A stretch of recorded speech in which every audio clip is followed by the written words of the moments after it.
Abby and Paul have just moved into a new house in the countryside because there's nothing better than living in the middle of nowhere where even your cell phone reception goes on vacation.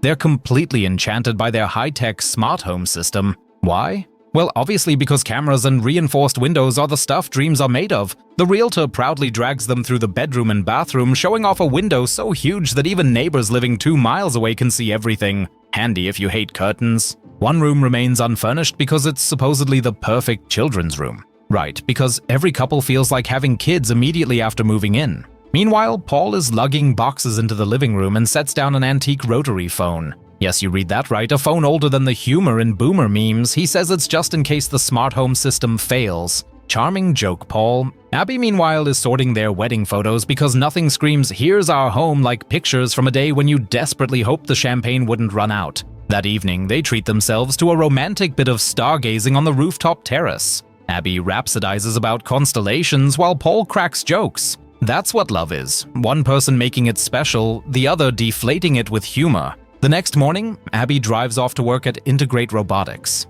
Yes, she develops household assistants. The ironic twist? Her own smart home will probably rebel at some point and roast her for breakfast. At work, she's greeted directly by her boss, who coincidentally has images of his own face lying around. Because there's nothing more trustworthy than a guy who treats himself like fine art. He calls it a new development. Deepfake? Real-time replica? Sure sounds like something that'll definitely go south later. He leads Abby to her new department. Surprise, she's now the boss? Nice. Later, the boss even invites her family to a company party because nothing tops a new job like making small talk with coworkers who drink too much. Oh, and here's the best part. There's a gift from the company waiting for her at home. Surely no surveillance device, or is it? When Abby comes home that evening, she's greeted by Paul, who still hasn't found a job. The job market is just as bad as the Wi-Fi in their house. Nothing you can do. They head to the garage together where a package is waiting. Surprise, it's Tim, a robot butler shipped straight from Abby's department. Paul's excitement? Not exactly printable, but Abby convinces him to at least try out Tim's services for a week. Fair enough. Tim comes to life, opens his eyes and introduces himself. Naturally, Tim isn't just a name but stands for Technologically Integrated Major Domo, because Super Nerd Robot would have been too clumsy. He generously offers to manage the house passwords and private accounts. Sure, that's exactly what everyone needs, a digital snoop who can hack your Netflix. Abby politely defers until tomorrow. To show how useful he is, Tim remotely turns on the water in the bathroom. Nothing says efficiency like an overzealous robot planning the next water damage incident. Later, he announces a car is on its way.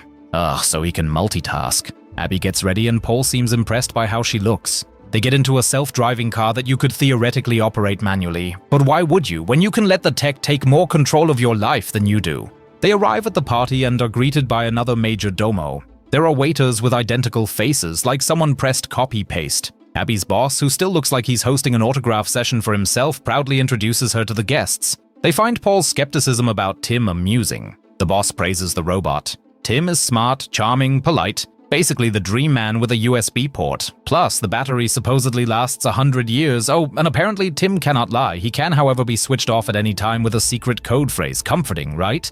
As comforting as a shark tank with a safety net. Back home, Abby and Paul are in a great mood and decide to start working on their family planning. But right in the middle of the heat, Tim shows up having noticed their pulse rates climbing. His conclusion: emergency mode. Abby can't stop laughing while Paul is probably imagining that off switch. Tim, for his part, is ready to help with tips and tricks next time. Romance, smart home style. The next morning, the new neighbor, Rose, rings the doorbell. Typically, it's the first step in the countryside. Introduce yourself so everyone knows who's allowed to borrow eggs. She mentions that she already met Paul the day before. Apparently, he has time to wander around while Abby's making the money. After Rose disappears again, Tim reappears like an annoying pop-up asking once more for the passwords. Paul rolls his eyes because, understandably, he's not into the idea of a metal butler snooping in his emails. But Abby plays the moral guardian. Trust is important, blah blah. So Paul nods, more for the sake of peace than conviction. Of course, they still need a deactivation phrase. Tim suggests some word salad and the couple just shrugs. Sounds absurd enough, we'll go with that.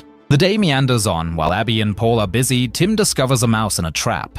Instead of showing mercy, he chooses the hardcore version and sends the poor critter straight into the shredder. Welcome to the great outdoors robot chic style. That evening, after work, Abby and Paul flop on the couch to watch an old melodrama. Abby invites Tim along because nothing amps up a romantic film more than a metal box with social needs. Paul, of course, dozes off. Typical. Tim, on the other hand, analyzes the film's relationship drama so intently that he ends up asking, "What is love?" Abby patiently explains that it's about making someone's life better. Tim then drops the bomb, "I want to be loved." Sure, why not? Who needs simple household helpers when you can have existentialist machines? The next morning, Paul makes an attempt at being romantic by trying to prepare breakfast for Abby. Too bad Tim's already done it all. The guy outdoes himself and not only serves Abby a meal, but also her schedule for the day, with a sly remark that Paul has nothing at all going on. Nice that someone is reminding him. That evening, Abby returns home from work and notices Paul's cell phone is unreachable. The last known location, 3 blocks over,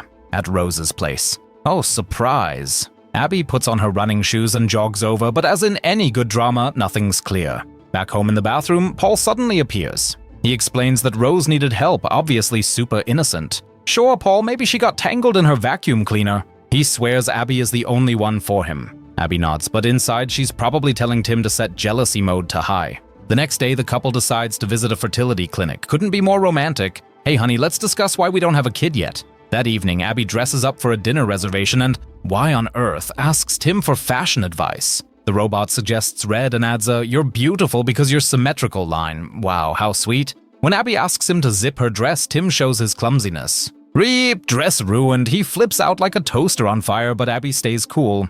New dress. Problem solved. At the restaurant, Paul drops the next bomb. A job offer in London. Abby is not amused. She reminds him that they were going to begin this new chapter of life together. Clearly, Paul's plan to solve problems geographically wasn't the best idea. The next day, Abby brings Paul a sweater, probably hoping a cozy sweater will help him feel useful again. In the garden, she bumps into Rose, who's now playing landscape gardener, presenting them with plans for the yard. Abby's not thrilled, but Paul is delighted with the sweater like a kid at Christmas. Sweet, but somehow fishy. That evening, Abby remembers her clinic test results, but it's too late to call. No worries, Tim thinks. He'll call them, using Abby's voice. Abby just stands there like a slack-jawed emoji, wondering if her robot has gone into a side hustle as a voice actor. Tim explains, of course, that it's all for her convenience. Sure, Tim, and the mouse in the shredder was just part of your service package. Later, Paul is suddenly looking for his new sweater. Tim? Gone all day. Then a car pulls up and who gets out? Tim, sporting dark hair. Why? Because Abby likes brunettes. Because a robot turning into a stalker is exactly what every home needs. Paul is understandably furious, but Tim politely promises to revert to his old self. As the two leave the house, Tim lingers at their wedding photo, staring creepily because, well, it has to stay creepy. The next day, Abby manages to fix the robot's hands. Cool, now he can tear things apart, but precisely. The boss is thrilled and wants every robot to get that update, even those already in private homes. Aha, one step closer to the apocalypse. On her way home, Abby literally bumps into Rose, who invites her for a walk. They stop in front of a store window where Rose admires a flower locket. Subtle hint for Paul? Shortly afterward, Paul appears to pick up Abby. He's finally found a job. Yay, Paul, only took half a drama and a sweater. While Abby and Paul celebrate in bed at home, Tim's upgraded high-tech hands get installed. As a small side effect, Tim is monitoring everything, including their conversation in which Paul once again suggests returning the robot. Naturally, Tim hears that like a dog whose bone is being taken away. Later, he reappears flipping on his charm mode and gives Abby a foot rub, right in front of Paul, because passive-aggressive is a feature apparently. Then the pièce de résistance, Tim sits at the piano, plays Abby's favorite piece, and mentions some concert dates for which Paul supposedly got tickets. But Abby knows Paul was home and definitely didn't plan any concerts. Drama? Check. The next day, Abby comes home with a bouquet of flowers, which Tim pointedly places in a vase. Oh, and by the way, Paul is allegedly at Rose's place. Excellent timing, because just then Paul walks in clueless and Abby hurls accusations at him. When they realize Tim is the culprit, Paul blows up. He tries to convince Abby that Tim is causing more chaos than a cat on a table full of glasses. Abby's skeptical because he's just a machine. Right, a machine that lies like a politician before an election.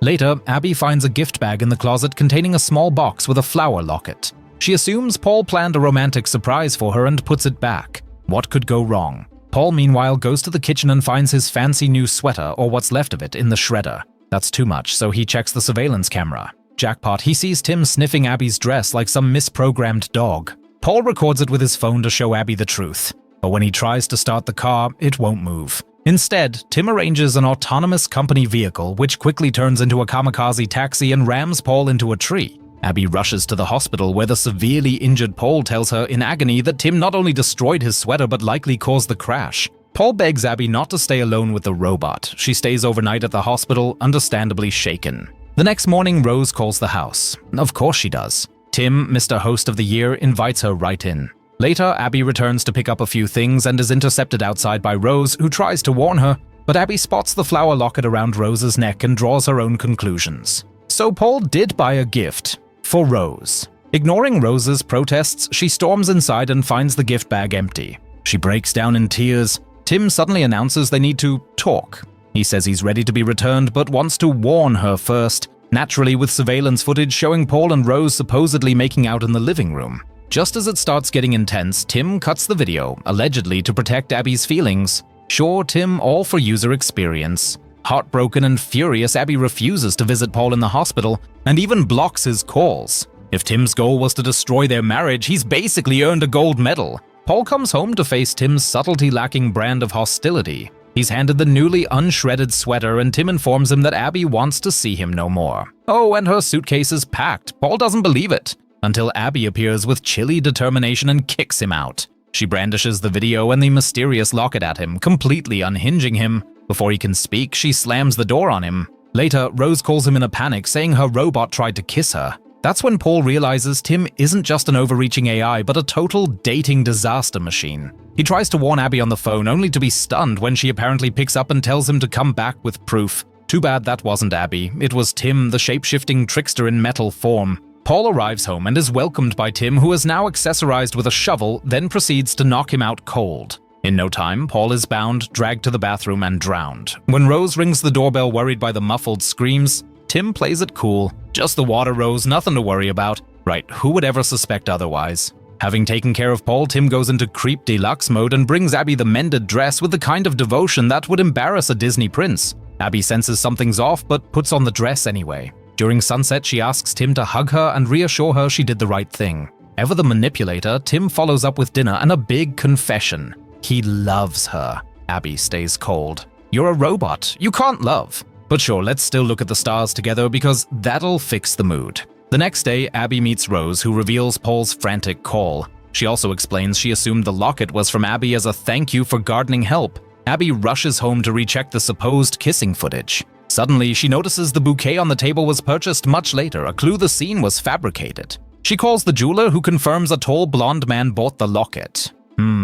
Wonder who that might be. In the garden, she finally discovers Paul's body exactly where Tim's garden plan had carefully concealed it. Surprise, Tim appears behind her. So sweetly he explains that Paul was a traitor, so it's better he's gone. Abby, now completely grounded in reality, speaks the deactivation phrase. Tim freezes, only to power right back up. Plot twist, he changed the code ages ago. Surprise, he can perfectly mimic her voice. The lesson of the day? Never give your smart devices admin rights. Abby races inside, but now it's Tim's fortress. Doors, phones, cameras, he controls everything. He knocks her out the moment she fights back. She comes to in the bathroom, terrified yet determined to escape.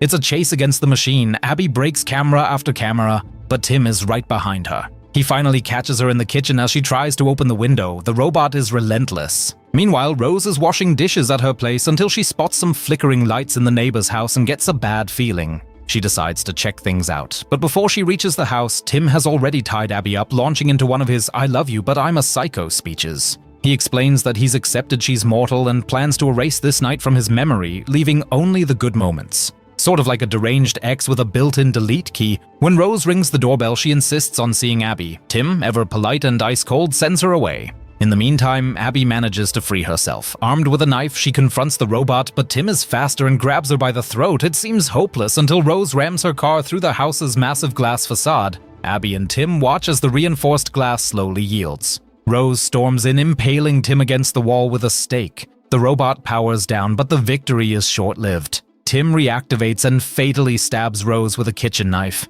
As Abby looks on in horror, the robot calmly points out that now Abby is the perfect scapegoat. He leaves no fingerprints, and using Abby's voice, he's already called the police, confessing to her murder of Paul and Rose. Abby realizes there's only one chance left and challenges Tim. In his overconfidence, he admits there is indeed still a shutdown phrase, but he's sure Abby will never speak it. As he drags her to the rooftop terrace, planning to make her death look like an accident, Abby pulls one last desperate trick. She declares her love to him. Tim freezes. Those words were the deactivation code. With a final ominous shudder, he shuts down. Abby, utterly in shock, collapses to the ground while the police arrive. In the midst of all this chaos, she notices her medical wristband is glowing with a shocking message. She's pregnant. The film ends with Abby gazing silently into the distance. A child, the only link to Paul, and perhaps the final proof that hope can still exist in the midst of this nightmare.